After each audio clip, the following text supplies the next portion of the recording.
ऐसी कहानी है कि रतन सिंह जी जब अपने मेवाड़ के अंदर राज कर रहे थे, एक दिन रतन सिंह जी के पास एक तोता आया। कौन आया?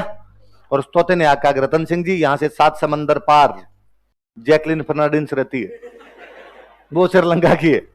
कहां की है जैकलिन? कहां की है?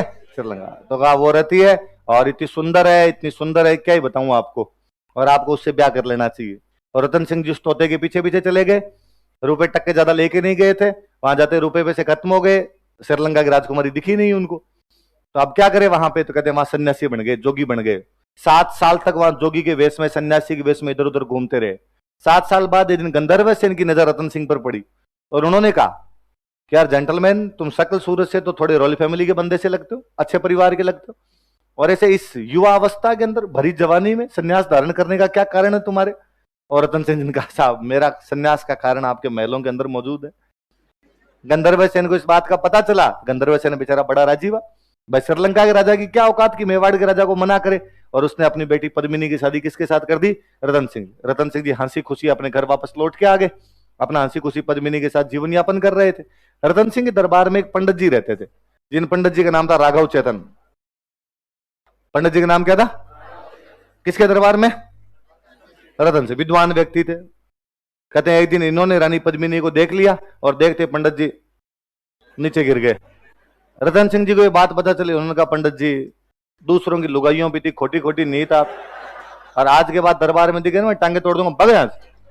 पंडित जी ने कहा हो जाता है यार कई बार इसके अंदर, थप्पड़ मारूंगा और भग यहां से। और पंडित जी को दरबार से निकाल दिया। पंडित जी की बेइज्जती भी। तो बंदा कहां जाए? तो दुश्मन का दुश्मन दोस्त होता है। तो पंडित जी चले गए अलाउद्दीन खिलजी के पास। अलाउद्दीन खिलजी भी विद्वान आदमियों को तो इज्जत हर जगह हो भाई। अलाउद्दीन आ रहे अरे पंडित जी आगे आओ, आगे सबसे आगे बैठो, पीछे कहां बैठ गए, आगे आओ और बताओ क्या हालचाल आओगे। पंडित जी ने कहा मजे हैं, तू सुना अलाउद्दीन तेरे क्या है? तो अलाउद्दीन का मेरे तो खुद के मजे हैं। पंडित जी ने कहा तू बोला है, तेरे क्या है मजे हैं? मजे रतन सिंह है। और उसने पूरी बातें बताई। उसने कहा भाई साहब, पानी पिए तो दिखता है यहां से। और फिर अपनी कहानी आगती है कि इसके चक्कर के अंदर अलाउद्दीन खिलजी ने अपने चित्तौड़ पर क्या कर दिया? आक्रमण। लेकिन चित्तौड़ का किला बहुत ऊंचा था, चित्तौड़ के किले को आप तोड़ नहीं सकते थे। तो अलाउद्दीन लास्ट में हार गया बेचारा, और हार के उसने कहा कि भाई मैं एक बार पद्मिनी को केवल देखना चाहता हूं। कहानियां और आगे कि भाई अलाउद्दीन को ऊपर बुलाया गया, अलाउद्दीन को एक जगह बिठाया गया और पद्मिनी ऊपर खड़ी थी। इधर एक शीशा लगा हुआ था, उस शीशे में पद्मिनी की तस्वीर बन रही थी। नीचे एक तालाब था, वो छाया वहां से रिफ्लेक्ट होकर तालाब में चमक रही थी, और वो छाया उसको दिखाई गई। तालाब में पड़ता हुआ प्रतिबिंब, वो रिफ्लेक्शन जो था उसे दिखाया गया। कहते अलाउद्दीन ने वो प्रतिबिंब देखा और उसने कहा थैंक यू, और वो यहां से ही वापस चला गया।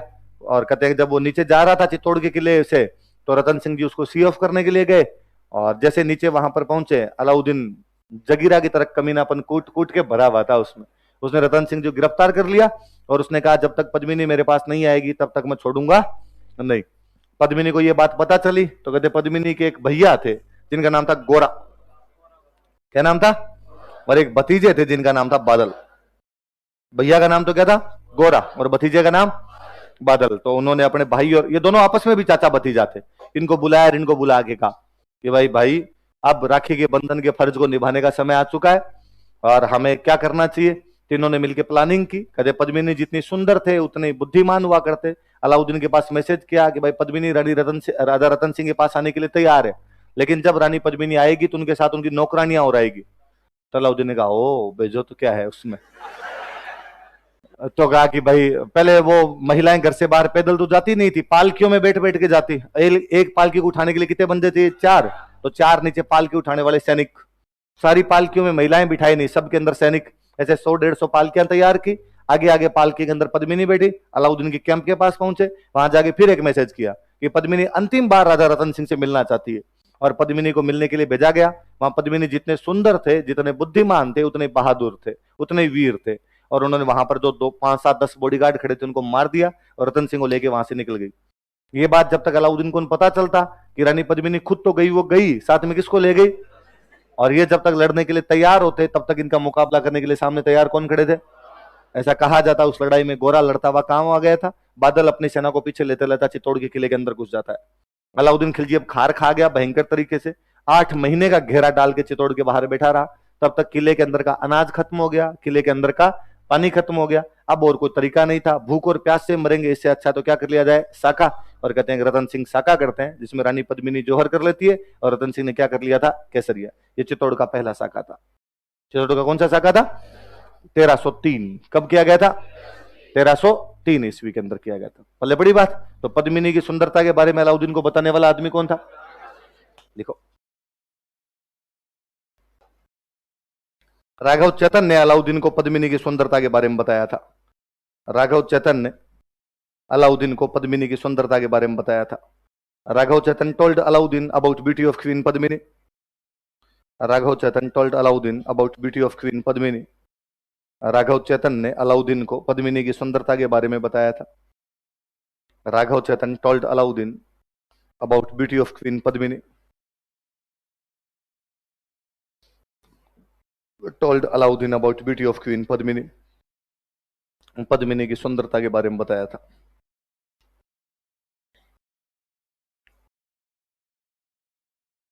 आई बात समझ, लाइन चेंज करके लिखो, पद्मिनी वाली बातें हो गई, अब लाइन चेंज करके लिखो। लिखो 1303 ईस्वी में इन 1303 एडी, 1303 ईस्वी में इन 1303 एडी अलाउद्दीन खिलजी ने चित्तौड़ पर आक्रमण कर दिया। Alauddin Khilji attacked on Chittor. अलाउद्दीन खिलजी ने चित्तौड़ पर आक्रमण कर दिया। अलाउद्दीन खिलजी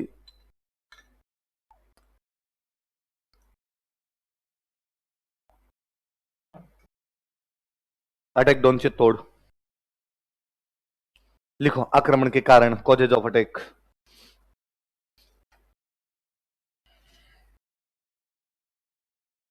आक्रमण के कारण, कॉजेज ऑफ अटैक। वही कारण वही होते हैं हमेशा। अपना अलाउद्दीन खिलजी अपने साम्राज्य का विस्तार करना चाहता था। एक नंबर लिखो, अलाउद्दीन खिलजी अपने साम्राज्य का विस्तार करना चाहता था। Alauddin Khilji wanted to expand his empire.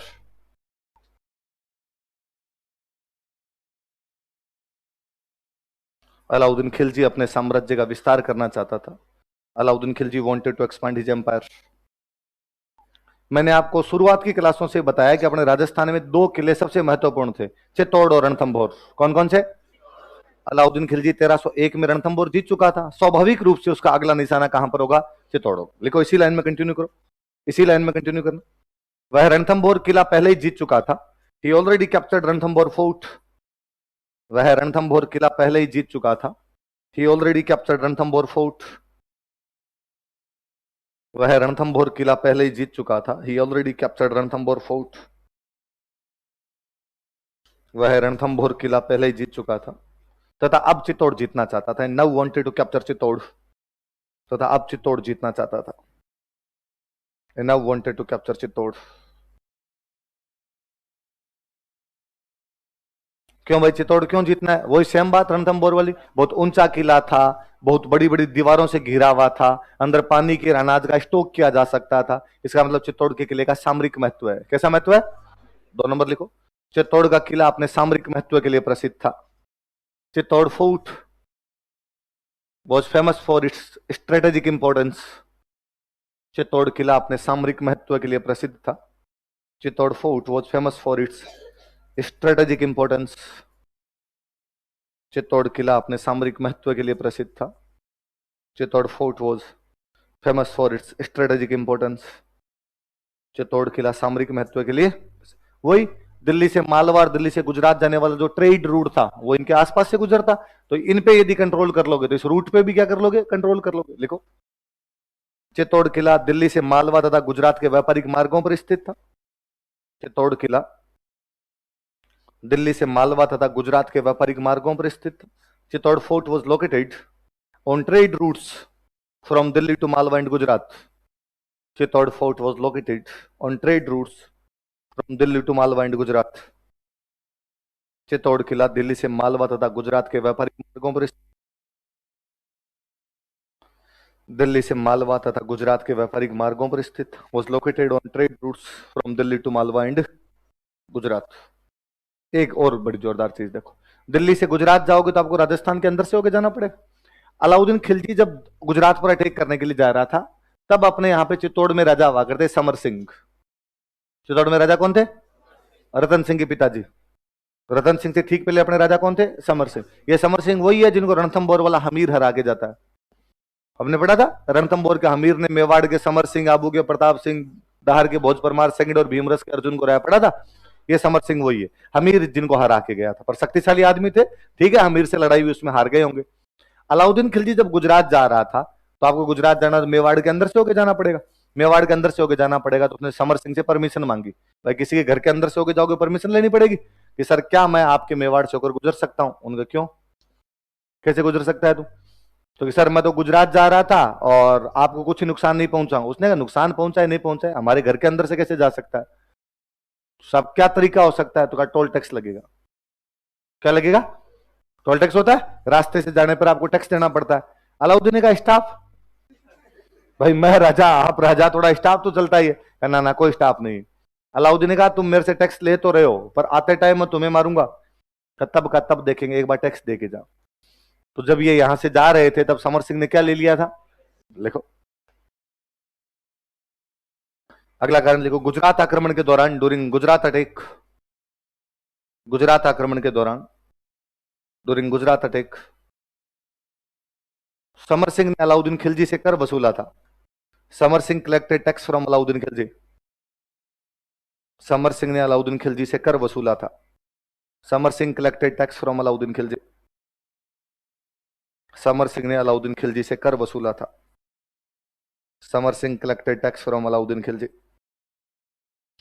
Alauddin Khilji से क्या वसूल कर लिया था? टैक्स वसूल कर लिया था। अब बेचारा अलाउद्दीन तो इस बात को भूल भाल जाता है, यार दे दिया तो दे दिया, क्या फर्क पड़ता है, अब होगी तो होगी बात। पर जनता जीने नहीं देती। अलाउद्दीन तो बेचारा चुपचाप गुजरात को जीत के, लूट के, धन धुन बांट बूंट के अपना यहां से वापस चला गया दिल्ली, और इस बात को भूल गया कि ठीक है यार जो हुआ हुआ, बाद का बाद में देखेंगे कोई। लेकिन अब दिल्ली में अलाउद्दीन कभी अपने दरबार में, भरे दरबार के अंदर बोले कि मैं हिंदुस्तान का सुल्तान हूं और हिंदुस्तान के सारे राजा मेरे से डरते हैं, मैं जाता हूं लोगों की गिग्गी बन जाती है। तो आगे जो दो चार मंत्री बैठे रहते वो एक दूसरे की कोड़ियां मार मार के हंसते कि देख कैसी कैसी बातें कर रहा है। अलाउद्दीन किस बात की हंसी आ रही है, क्यों हंस रहे हो? कि नहीं सर वो कोई पुरानी बात याद आ गई थी। कौन सी बात? नहीं नहीं हमारी कोई बात थी। नहीं बतानी पड़ेगी तुम्हें कौन सी बात है। इतने को एक आधा देर से बोले सर वो टैक्स होता है ना, टोल टैक्स। तो बापड़े अलाउद्दीन के लिए नाक का सवाल बन गया था कि चित्तौड़ पर आक्रमण करे, वरना जनता जीने नहीं दे रही थी। आता जाता टाबर ही पीछे से आवाज लगा था, ओ टोल टैक्स है। तो अलाउद्दीन को लग रहा था यार पंगा है। इसी में आगे लिखो, इसी पॉइंट में आगे लिखना। तथा यह अलाउद्दीन खिलजी के लिए प्रतिष्ठा का सवाल बन गया था। तथा यह अलाउद्दीन खिलजी के लिए प्रतिष्ठा का सवाल बन गया था। And it became Prestige point for Alauddin. तथा यह अलाउद्दीन के लिए प्रतिष्ठा का सवाल बन गया था।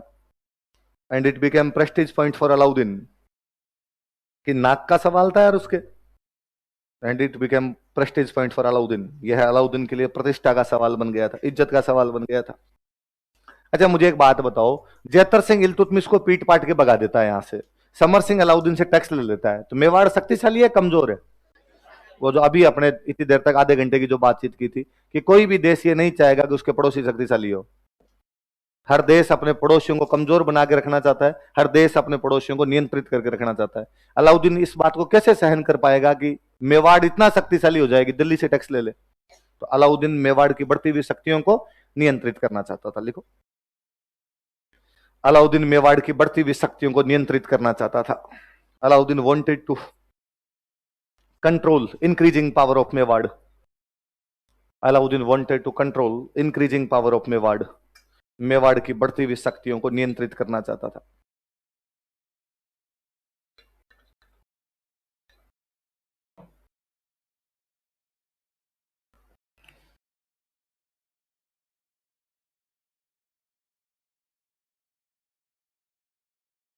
शक्तियों क्या करना चाहता था?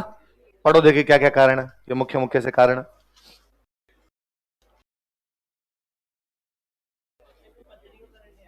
अरे रुक जा, तो बिना पद्मिनी के मानेगा नहीं तू।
पढ़ लिया। ये भाई मुख्य मुख्य से कारण है ना, कि कोई भी राजा किसी पर आक्रमण करता है इसका मतलब अपना साम्राज्य का विस्तार। और अलाउद्दीन खिलजी तो यार वो राजा था, मैंने कई बार बताया, इसने साउथ में भी अटैक कर दिए, तो साउथ में अटैक करेगा और नॉर्थ को तो जीत के जाएगा। और नॉर्थ के सबसे बड़े किले राजस्थान में तो अपने कौन से थे, रणथंभौर और चित्तौड़। और अगले ने जब रणथंभौर जीत लिया तो स्वाभाविक रूप से अगला अटैक कहां पर करेगा, चित्तौड़। फिर बात है भाई चित्तौड़ में ऐसा क्या है, तो चित्तौड़ का किला सामरिक महत्व रखता है, और चित्तौड़ के किले पे कंट्रोल करके आप दिल्ली से मालवाड़, दिल्ली से गुजरात वाला जो ट्रेड रूट है उस पर क्या कर सकते हो, कंट्रोल। फिर दो बात, समर सिंह टैक्स ले लेता है, जैतर सिंह इल्तुतमिश को हरा के भगाता है, इसका मतलब चित्तौड़ की शक्तियां बढ़ रही है। तो कोई आदमी कभी नहीं चाहेगा कि पड़ोसी शक्तिशाली हो जाए। आई बात समझ में? मुख्य मुख्य कारण तो ये है। और भारत में क्या है, लोगों को हिस्ट्री नहीं पढ़नी होती, भारत में लोगों को मजे लेने होते हैं, तो फिर लोगों को लगता है असली कारण तो बताया नहीं। जैसे ये अभी कह रहे हैं सर पद्मिनी क्यों नहीं आई, लिख छठा कारण लिख, पद्मिनी की सुंदरता, वरना तेरा पेड़ दुखेगा शाम को। पद्मिनी की सुंदरता, ब्यूटी ऑफ पद्मिनी।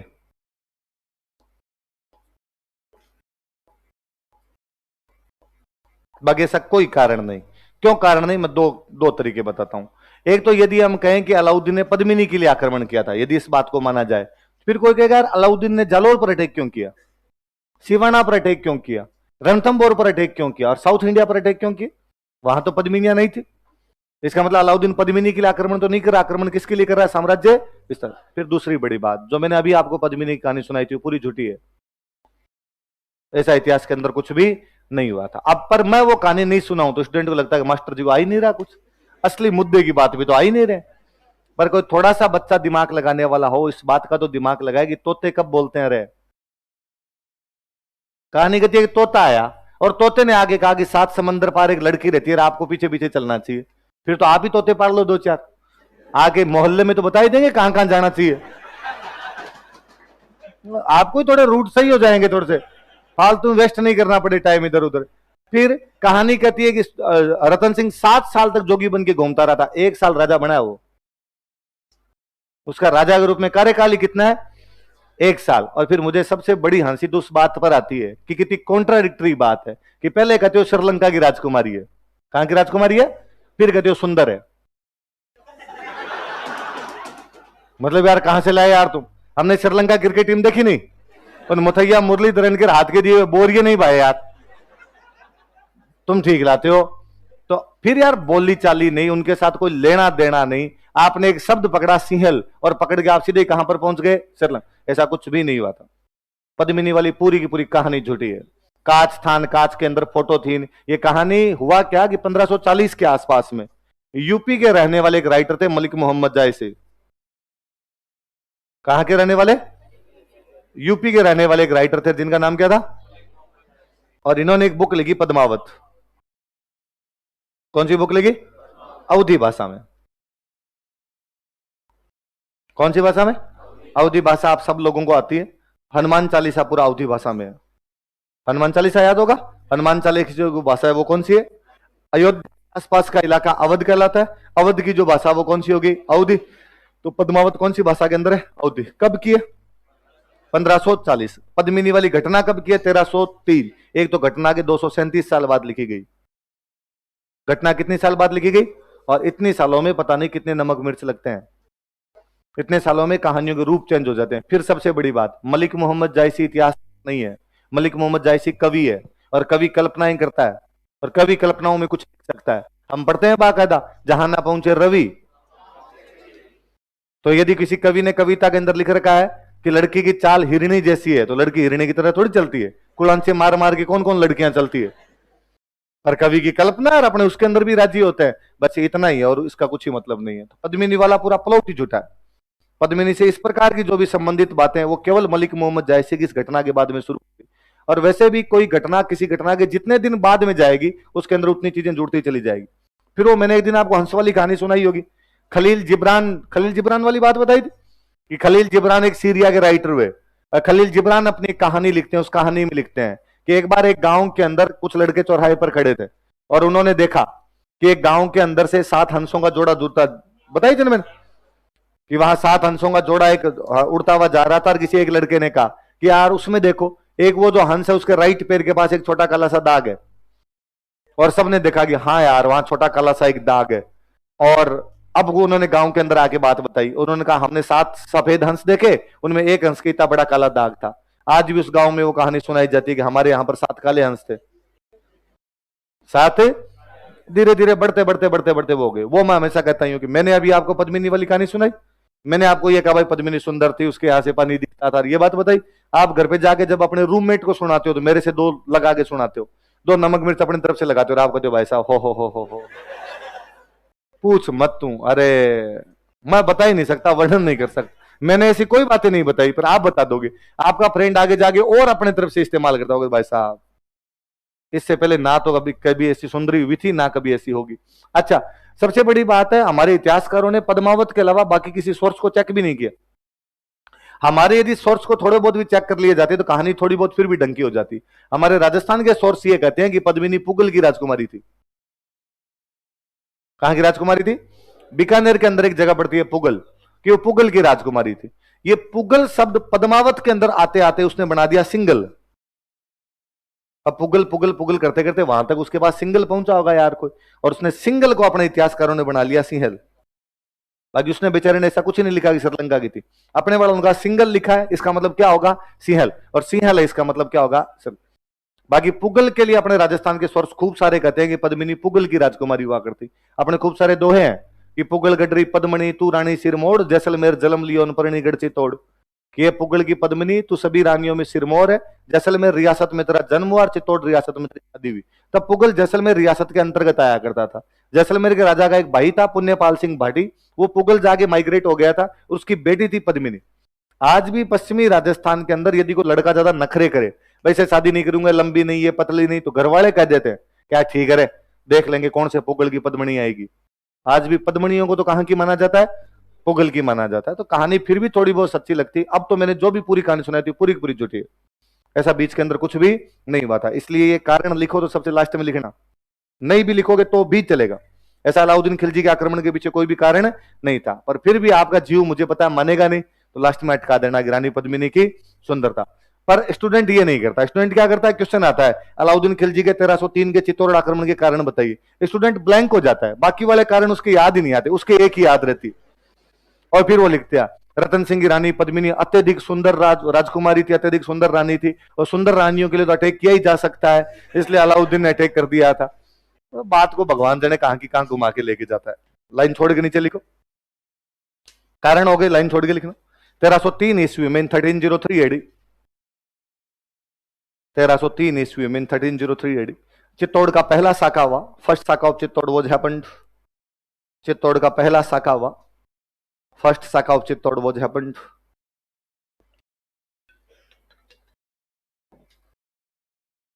चित्तौड़ का पहला साका हुआ, first saka of Chittor was happened. Rani Padmini ने 1600 अन्य महिलाओं के साथ जौहर किया। रानी पद्मिनी ने 1600 अन्य महिलाओं के साथ जौहर किया। Queen Padmini along with 1600 other women committed jauhar. Queen Padmini along with 1600 other women committed jauhar. रानी पद्मिनी ने 1600 अन्य महिलाओं के साथ जौहर किया। Queen Padmini along with 1600 other women committed jauhar, 1600 अन्य महिलाओं के साथ जौहर किया। रतन सिंह के नेतृत्व में केसरिया किया गया। Kesariya took place under leadership of Ratan Singh. Ratan Singh के नेतृत्व में केसरिया किया गया। Kesariya took place under leadership of Ratan Singh. Ratan Singh के नेतृत्व में केसरिया किया गया। Kesariya took place under leadership of Ratan Singh. Ratan Singh के सेनापति लिखो गोरा और बादल। रतन सिंह के सेनापति कमांडर्स ऑफ रतन सिंह। रतन सिंह के सेनापति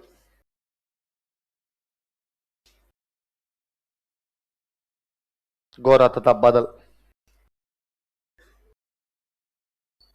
वास्तव में अलाउद्दीन घेरा डालता है, घेरा डालने के बाद चित्तौड़ वाले अपना किला बंद करके अंदर बैठ जाते हैं। 8 महीने के घेरे के बाद अंदर का पानी और जल, पानी और जो अनाज था वो क्या हो जाता है? समाप्त हो जाता है।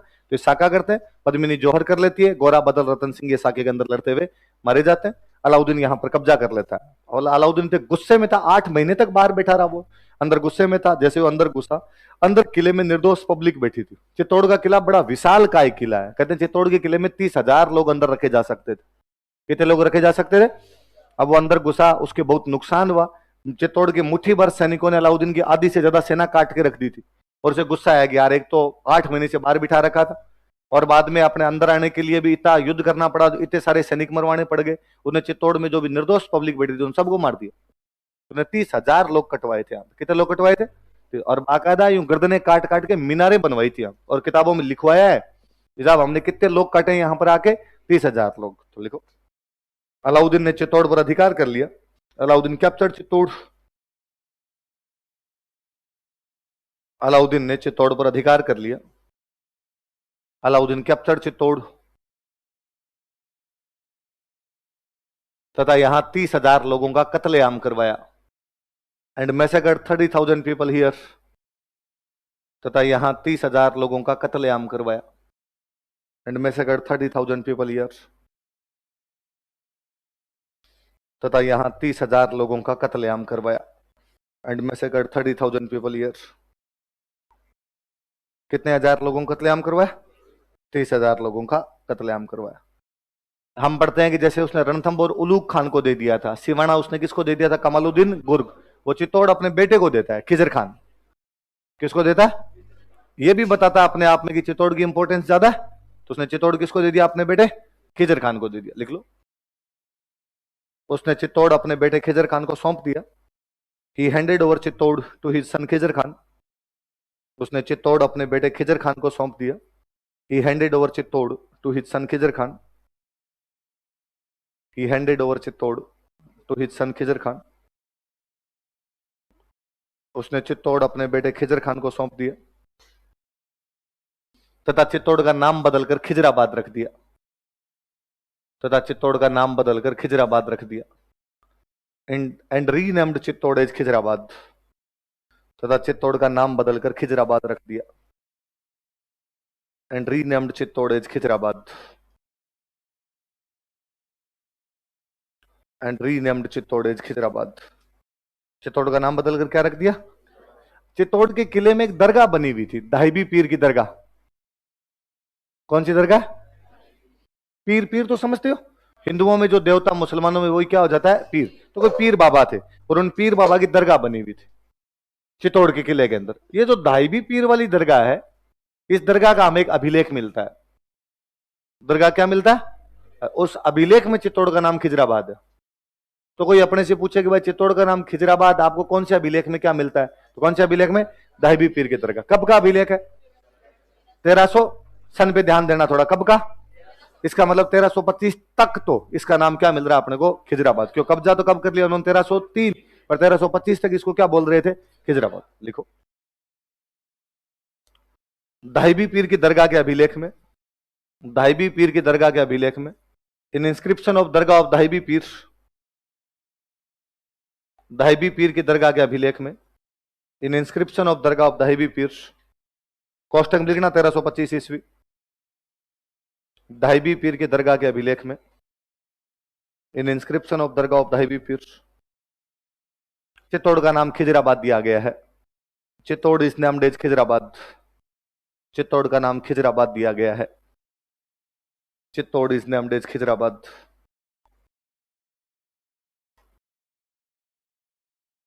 चित्तौड़ का नाम क्या दिया गया? खिजराबाद। इस लाइन को बॉक्स में बंद करो ताकि अलग से दिखे आपको।